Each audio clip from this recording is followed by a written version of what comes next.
तक हम लोगों ने पढ़ रहे थे ऑर्गेनिज्म एंड पॉपुलेशन। उसमें बताया कि ऑर्गेनिज्म एबायोटिक फैक्टर के लिए कैसे रिस्पॉन्स करता है और अपने आप में कैसे अडॉप्टेशन करता है डिफरेंट टाइप से। अब आज की क्लास में हम डिस्कस करेंगे पॉपुलेशन के बारे में। पॉपुलेशन क्या होता है? तो हमको पता है कि कोई भी ऑर्गेनिज्म अकेला रहना पसंद नहीं करता। बहुत रेयरली ही कोई ऑर्गेनिज्म अकेला देखने मिलेगा। ज़्यादा ऑर्गेनिज्म आपके कहाँ कैसे मिलते हैं? ग्रुप में देखने मिलते हैं। और ऑर्गेनिज्म का ग्रुप जो साथ साथ मिलकर सेम जोग्राफिकल एरिया में रहते हैं, एक ही जोग्राफिकल एरिया में रहने वाले ऑर्गेनिज्म जो साथ में एक जोग्राफिकल एरिया में रहते हैं, सेम रिसोर्स को शेयर करते हैं आपस में।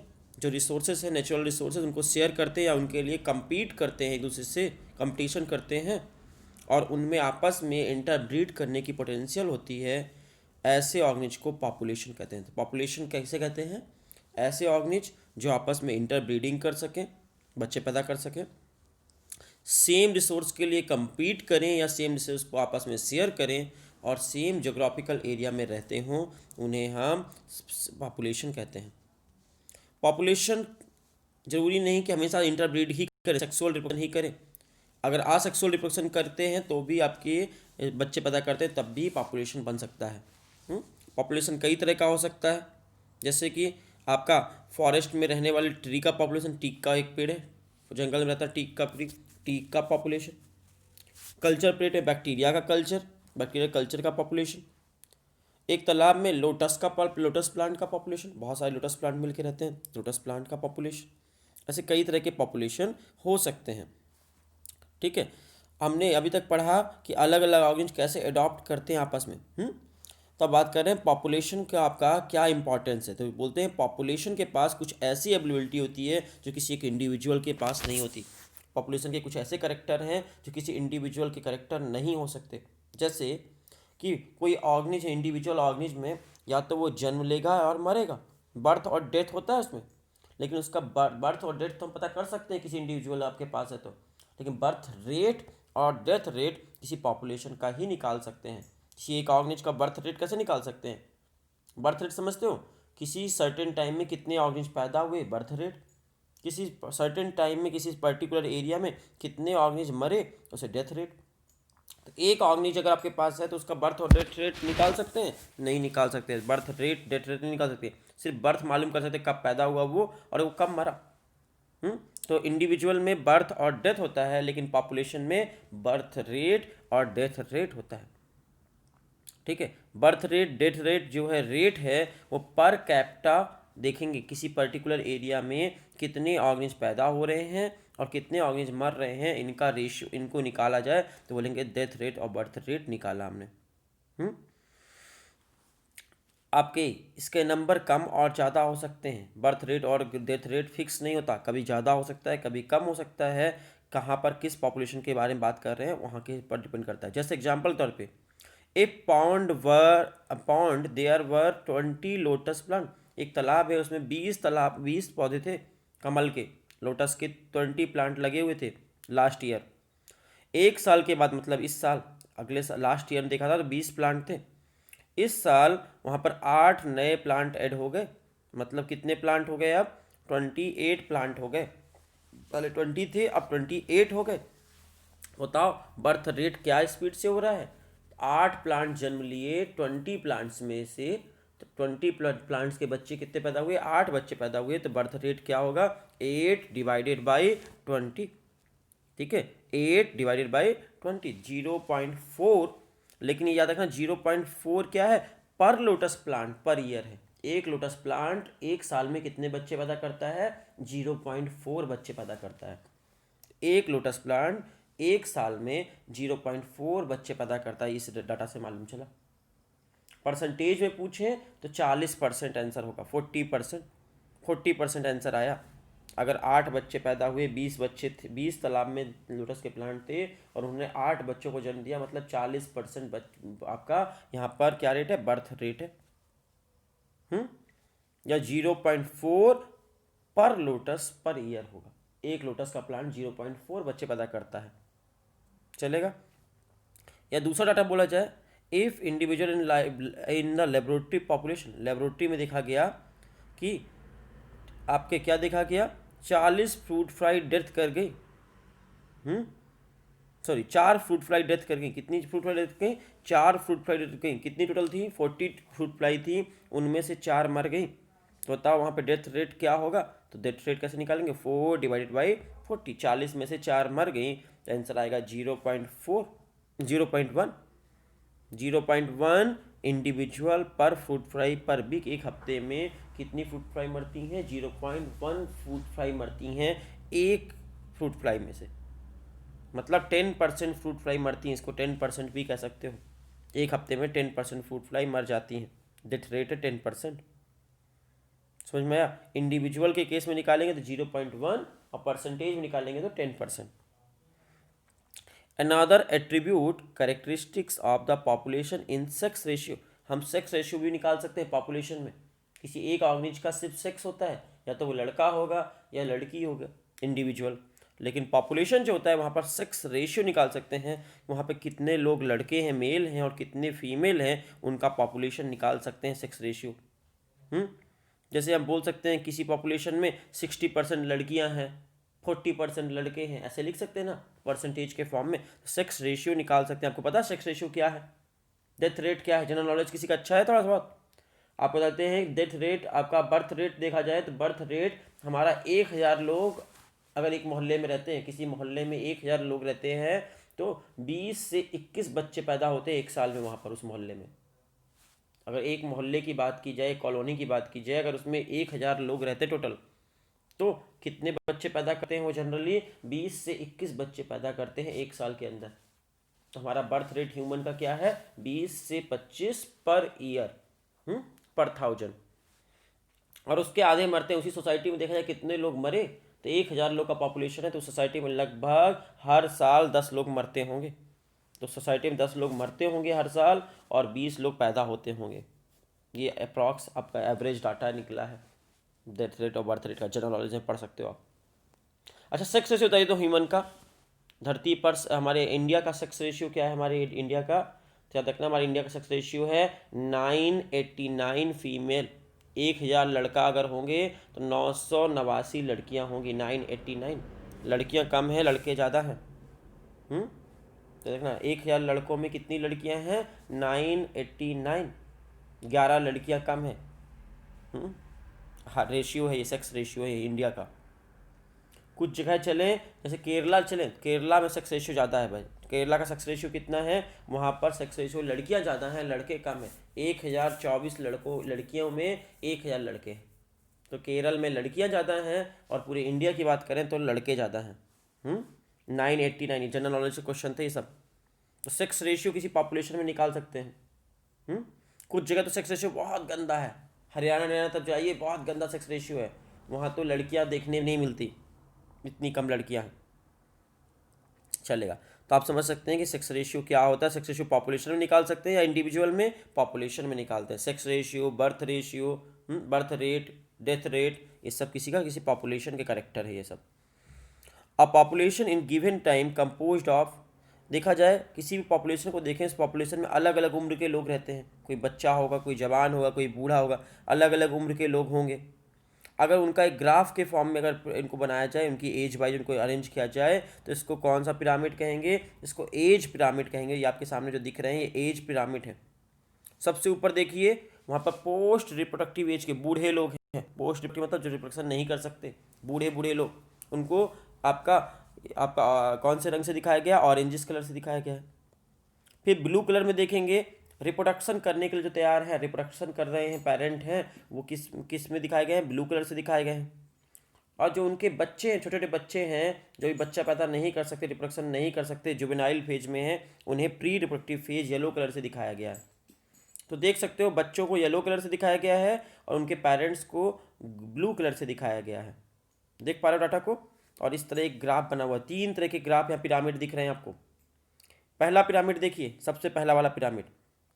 इस पिरामिड को अगर ध्यान से देखेंगे आप, तो इस पिरामिड में बच्चे ज़्यादा हैं। येलो वाला ग्राफ बड़ा बना हुआ है, तो येलो वाला ग्राफ बड़ा है और नीला वाला ग्राफ छोटा है। मतलब पेरेंट्स कम हैं, बच्चे ज़्यादा हैं। तो अगर किसी पेरेंट्स के 4-5 बच्चे पैदा हो रहे हैं, 3 बच्चे पैदा हो रहे हैं, तो कैसा पिरामिड बनेगा? ऐसा पहला वाला पिरामिड बनेगा, एक्सपेंडिंग पिरामिड। बच्चे ज़्यादा पैदा हुए, पेरेंट्स कितने थे? 2 ही थे, एक मम्मी और एक पापा, और मम्मी और पापा ने मिलकर कितने बच्चे पैदा किए? 3-4 बच्चे पैदा कर दिए। 2 से ज़्यादा बच्चे पैदा किए तो पहला वाला पिरामिड बनेगा।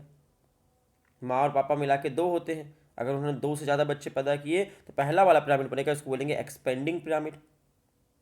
दूसरा पिरामिड देखेंगे, माँ और पापा मिला के 2 लोग थे और उनके बच्चे भी 2 पैदा हुए, हम 2 हमारे 2, 2 पेरेंट्स और 2 बच्चे, मम्मी और पापा 2 पेरेंट्स थे, और बच्चे भी 2 पैदा हुए। तो बताओ इस तरह का ग्राफ कैसा होगा? स्टेबल होगा। देखो येलो वाला और नीला वाला बराबर है, पेरेंट्स है नीले और येलो में है बच्चे, दोनों बराबर बनाए हैं, मतलब दोनों बराबर हैं, 2 बच्चे पैदा हुए हैं सिर्फ।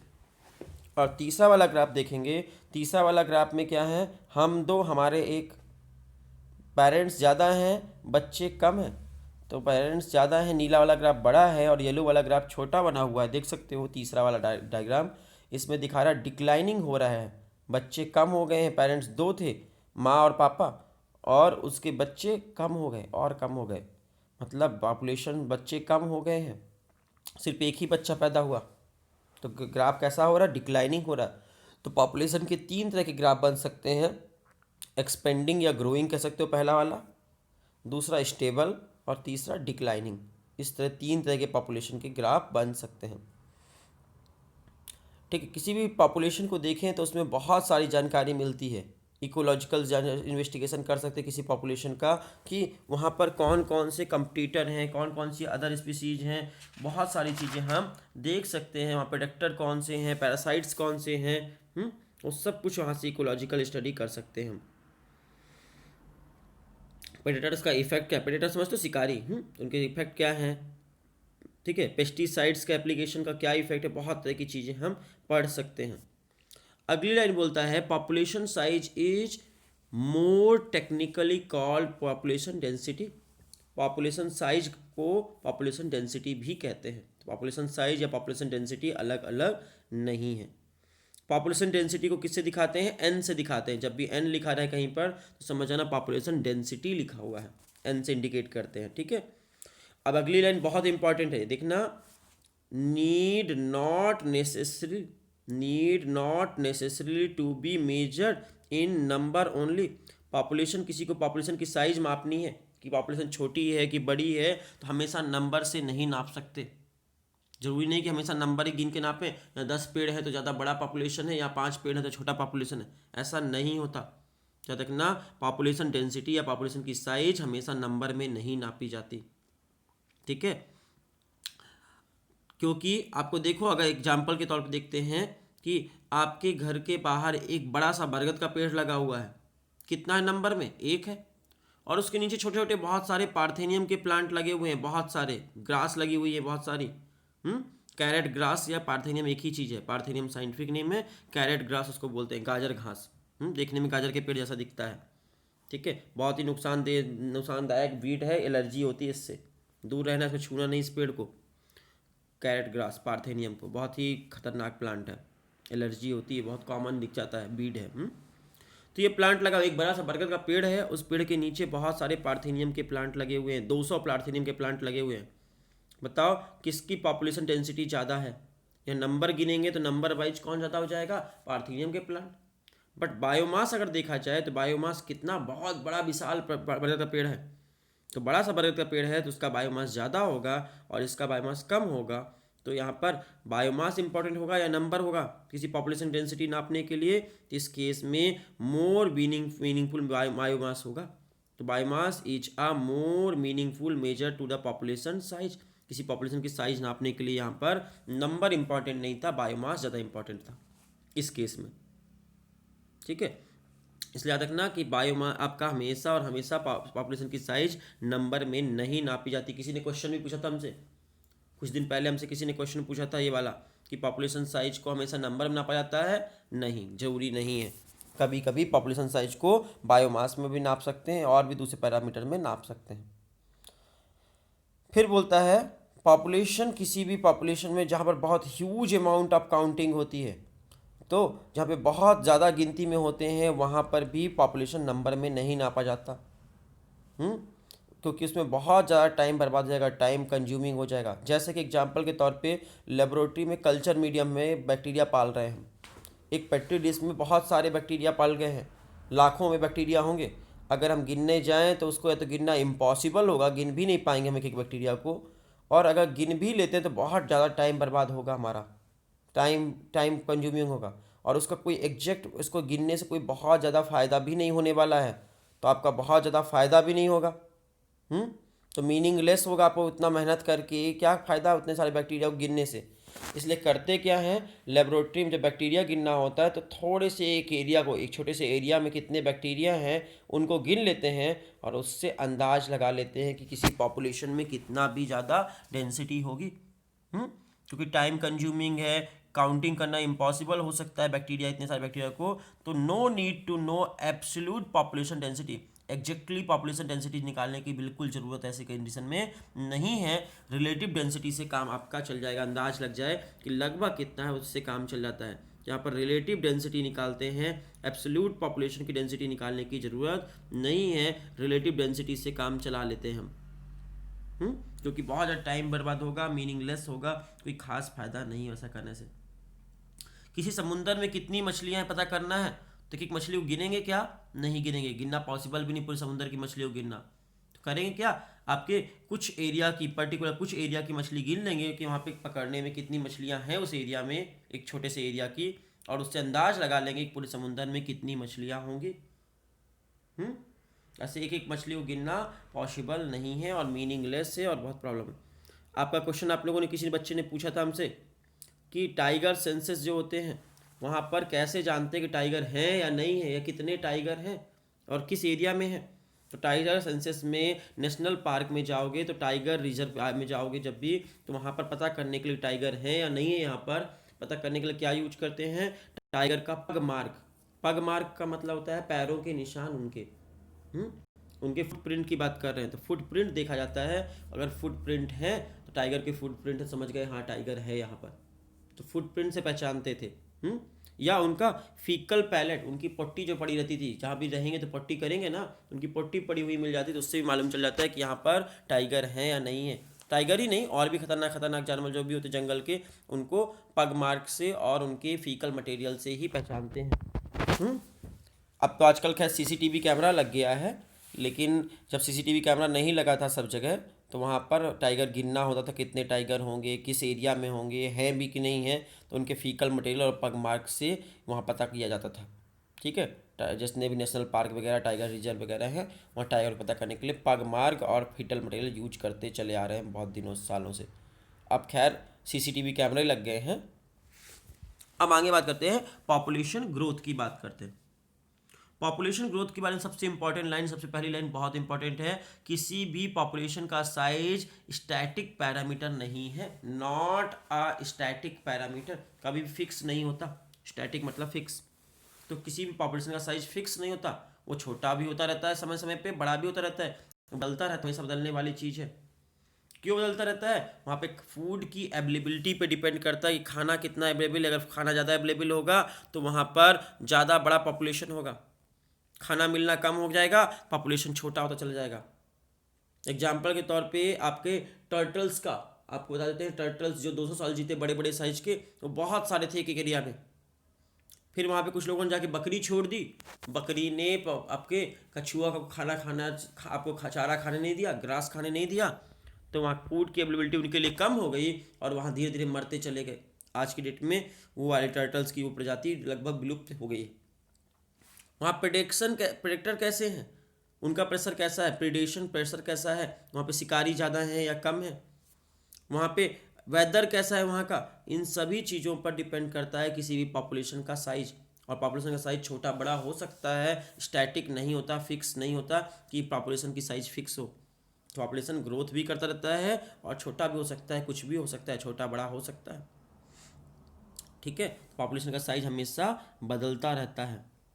ठीक है, फ्लोरिसिंग भी हो सकता है और डिक्लाइनिंग भी हो सकता है। और ये फ्लोरिसिस होगा या डिक्लाइन होगा, ये 4 चीज़ों पर डिपेंड करता है, 4 बेसिक प्रोसेस पर डिपेंड करता है कि किसी भी एरिया का पॉपुलेशन आपका फ्लोरिश करेगा, बढ़ेगा या घटेगा।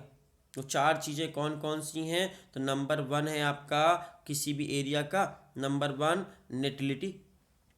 नेटिलिटी सबसे इंपॉर्टेंट है। नेटिलिटी का मतलब होता है किसी भी एरिया का बर्थ रेट क्या है, वहाँ पर बर्थ का कितनी जल्दी जल्दी बच्चे पैदा हो रहे हैं। किसी पर्टिकुलर एरिया में बच्चे पैदा होने का रेट जो है, बर्थ रेट जो है, उसे वहाँ की नेटिलिटी कहते हैं। नेटिलिटी हाई होगा, पॉपुलेशन बढ़ेगा, फ्लोरिश करेगा, दिन पे दिन बढ़ेगा। अगर नेटिलिटी रेट कम होगा तो बच्चे धीरे धीरे वहाँ पे वो एरिया पॉपुलेशन खत्म होता चला जाएगा। उसका उल्टा होता है, नेटिलिटी का उल्टा होता है मोर्टिलिटी। मोर्टिलिटी मतलब डेथ रेट, किस रेट से वहाँ की पॉपुलेशन के लोग मर रहे हैं। अगर डेथ रेट ज़्यादा होगा तो पॉपुलेशन छोटा होता चला जाएगा, और डेथ रेट कम होगा तो पॉपुलेशन बढ़ेगा। तो डेथ रेट मोर्टिलिटी जो है पॉपुलेशन को छोटा करता है और नेटिलिटी बड़ा। तीसरा है आपका आइमिग्रेशन। आइमिग्रेशन के बारे में देखेंगे। किसी भी एरिया में जो नए नए ऑर्गेनिज्म आते हैं माइग्रेशन करके, आई एम माइग्रेशन लिखा हुआ ना, आई एम माइग्रेशन ऐसे पढ़ सकते हो इसको, ऐसे ये सही नहीं है लेकिन ऐसा पढ़ लो, आई एम माइग्रेशन मतलब जो माइग्रेशन करके वहाँ आए हैं दूसरी जगह से, जो ऑर्गेनिज्म आके बस गए। जैसे दिल्ली है, दिल्ली में बहुत सारी नौकरी हैं, अच्छी सारी जॉब अब बहुत सारी हैं, तो गांव गांव से सभी गांव के लोग जाकर दिल्ली में बस जाते हैं, आ जाते हैं। तो दूर दूर से लोग आके दिल्ली में रह रहे हैं, रहने के लिए आ रहे हैं। तो दिल्ली में क्या हो रहा, बाहर से आए हुए माइग्रेशन करके आए हुए लोगों की पॉपुलेशन बढ़ती जा रही है। तो वहाँ का पॉपुलेशन, दिल्ली का पॉपुलेशन हाई हो जाएगा कि कम हो जाएगा? दिल्ली में पॉपुलेशन रेट बहुत हाई हो जाएगा, क्योंकि वहाँ पर माइग्रेट करके लोग बहुत सारे आ गए हैं। तो वहाँ पे इमाइग्रेशन का रेट ज़्यादा है या कम है? इसका उल्टा होता है इमाइग्रेशन, EMI। ई माइग्रेशन की बात करें तो ई माइग्रेशन में का मतलब क्या होता है, जिस जगह से लोग भाग कर गए हैं, मतलब जो है छोड़ कर गए हैं, गाँव से जिस शहर जाते हैं तो गाँव हो गया ई माइग्रेशन कर गए, और उसमें कर इमिग्रेशन कर गए। शहर में इमिग्रेशन होता है, गांव में ई माइग्रेशन होता है। तो ई माइग्रेशन करते हैं जहाँ पर वहाँ से पॉपुलेशन कम होता चला जाता है। तो याद रखना, 2 फैक्टर हैं जो बढ़ाते हैं, 2 फैक्टर हैं जो घटाते हैं। किसी पॉपुलेशन का साइज छोटा होगा कि बड़ा होगा, 4 फैक्टर डिपेंड करता है। नेटिलिटी रेट बढ़ाएगा, इमिग्रेशन जो है वो बढ़ाएगा। तो आपका इमिग्रेशन जो है, इमिग्रेशन वो बढ़ाएगा और नेटिलिटी बढ़ाएगा, और मोटिलिटी और इमिग्रेशन घटाएगा। ई वाला घटाएगा, आई वाला बढ़ाएगा। देख लो, IM माइग्रेशन मतलब जो नए नए लोग जुड़ रहे हैं वो बढ़ाएगा, और ई माइग्रेशन वाला घटाएगा। इसी चीज़ को समझाने के लिए चार्ट बना हुआ है आपकी NCERT बुक पे। देखो एक चार्ट बना हुआ है छोटा सा, ये वाला। इसमें देख सकते हो 4 पैरामीटर के बारे में लिखा है। किसी पॉपुलेशन डेंसिटी को 4 लोग डिसाइड करते हैं, नेटिलिटी, मोटिलिटी, इमाइग्रेशन और इमिग्रेशन। इनमें से देखो 2 बढ़ाते हैं, 2 घटाते हैं, इसलिए पॉजिटिव। देखो नेटिलिटी के आगे प्लस का चिन्ह बना है, इमिग्रेशन के आगे प्लस का चिन्ह बना है, तो इन दोनों से बढ़ता है। इमिग्रेशन को I से दिखाते हैं, नेटिलिटी को, बर्थ रेट को B से दिखाते हैं। बर्थ रेट है ये, इसलिए B से दिखाते हैं। और ये दोनों बाकी के जो है मोटिलिटी और इमिग्रेशन, वो घटाते हैं किसी पॉपुलेशन की डेंसिटी को, इसलिए इनके आगे माइनस सिंबल बना हुआ है, माइनस का चिन्ह बना हुआ है। मोटिलिटी मतलब डेथ रेट, इसलिए इसको D से दिखाते इंडिकेट करते हैं, और इमिग्रेशन को का पहला अक्षर E है, इसलिए E से इंडिकेट करते हैं। और ये सब किस पर डिस्टर्बेंस करते हैं, सब चेंज कर सकते हैं पॉपुलेशन डेंसिटी, मतलब साइज ऑफ पॉपुलेशन। और साइज ऑफ पॉपुलेशन डेंसिटी को N से दिखाते हैं, और इसके लिए एक फार्मूला बना दिया गया है। इस तरह देख सकते हो कि इसमें फार्मूला में क्या दिखाना चाह रहा है। N मतलब डेंसिटी, T मतलब टाइम। किसी पर्टिकुलर टाइम में किसी एरिया की डेंसिटी को NT दिखेंगे, N के नीचे T लिखेंगे। NT आगे +1 लगा दिया, मतलब 1 साल में, 1 साल बाद क्या होगा। तो 1 साल बाद क्या हुआ, तो जो 1 साल पहले पॉपुलेशन था उसको NT लिखेंगे, और जो 1 साल बाद होगा उसको NT+1 लिखेंगे। तो NT+1 1 साल के बाद कितना पॉपुलेशन होगा कहाँ पर, तो जितना NT पहले से था वो रहेगा, उसमें प्लस करने के लिए कौन कौन आएंगे, बी और आई, बर्थ रेट और इमिग्रेशन से जो आए हैं वो यहाँ पर प्लस बनेंगे, इनको जोड़ेंगे। और माइनस का चिन्ह के बाद कौन लिखेंगे, डी और ई, डेथ रेट और इमिग्रेशन, इन दोनों को माइनस कर देंगे तो किसी भी एरिया का पॉपुलेशन निकल आएगा। तो ये फॉर्मूला आप देख सकते हो, पॉपुलेशन डेंसिटी का formula N T plus one equal to N T plus B plus I minus D plus E. D और ई को घटाना है और बी और आई को जोड़ना है। किस में जोड़ना है, एन टी में। एन टी मतलब किसी डेंसिटी में, जहाँ पहले से जितने लोग हैं वहाँ पर। एग्जाम्पल करके इसको सॉल्व करके दिखाते हैं आपको। मान लो आपके मोहल्ले पे 100 लोग रहते थे पहले से, अब आपके मोहल्ले पे 10 लोग नए आपके मोहल्ले पे 100 लोग पहले से थे, ठीक है, 1 साल पहले। और 1 साल के बाद आपके मोहल्ले में अब कितने लोग हैं वो निकालना है आपको। 100 लोग थे आपके मोहल्ले में पहले, अब कितने लोग हैं 1 साल के बाद, ये पता करना है। तो फॉर्मूला क्या रखोगे, एन टी प्लस वन, 1 सालों के बाद, है ना। यहाँ एन टी का मतलब 100 लोग थे 1 साल पहले, 100 लिखोगे यहाँ पर 100। बर्थ रेट, वहाँ कितने लोग नए पैदा हुए, मान लो आपके मोहल्ले में 20 लोग नए पैदा हो गए, तो एन टी में बर्थ रेट जुड़ जाएगा, 20 लोग और जुड़ गए, 100 प्लस 20 हो गए। और आपके मोहल्ले में मान लेते हैं 5 लोग नए नए आ गए, एंट्री कर गए, नए लोग आपके मोहल्ले में कम अपने किराए से रहने आ गए, 5 लोग नए थे, तो +5 हो जाएगा। तो 20 पैदा हुए और 5 दूसरे मोहल्ले से लोग आपके मोहल्ले में रहने आ गए, तो 25 लोग हो गए। तो 25 ऐड हो जाएगा 100 में, 125 हो जाएगा, 125 हो जाएगा। उसमें से कुछ लोग मर गए, मान लो आपके मोहल्ले में 5 लोग डेथ कर गए और 2 लोग आपके मोहल्ले छोड़कर चले गए, दूसरे मोहल्ले में चले गए, तो 5 और 2 7, 7 लोग कम कर दोगे। इस तरह वहाँ का पॉपुलेशन कैसा होगा आपका निकाल सकते हो। तो फॉर्मूला क्या है, N T plus one equal to N T plus B plus I minus D plus E. यहाँ पर सब वर्ड का मतलब समझ में आया। एन का मतलब पॉपुलेशन डेंसिटी, एन टी का मतलब population density in particular time, एक पर्टिकुलर टाइम में, +1 1 साल के बाद।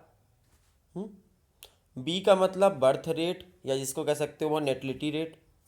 आई का मतलब इमिग्रेशन, इमिग्रेशन मतलब नए लोग आ रहे हैं जो। डी से डेथ रेट और ई से दिखाएंगे इमिग्रेशन, जो जा रहे हैं भाग कर। तो किसी भी पॉपुलेशन में देखें आने और जाने वाले लोगों की गिनती कम ही होती है, ज़्यादा नहीं होता। इंडिया से बाहर जाने वाले और इंडिया के अंदर आने वाले लोग को देखें तो बहुत ज़्यादा नहीं जो लोग जाते आते हैं। सबसे मेन फैक्टर कौन है यहाँ पर, डेथ रेट और बर्थ रेट।